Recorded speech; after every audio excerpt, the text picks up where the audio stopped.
E a gente tá aqui no Siriúba, sofrendo muito.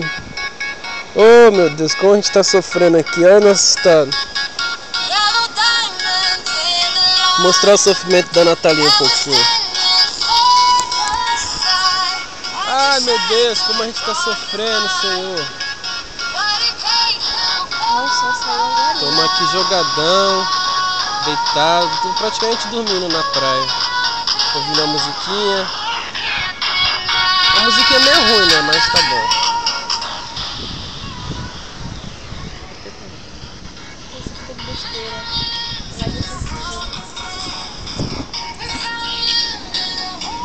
Mau visu.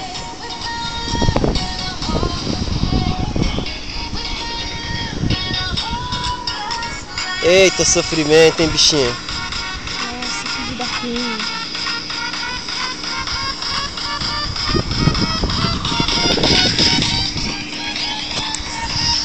É isso aí. A gente tá aqui sofrendo um pouquinho, tá? Morram de inveja aí vocês aí. Bye.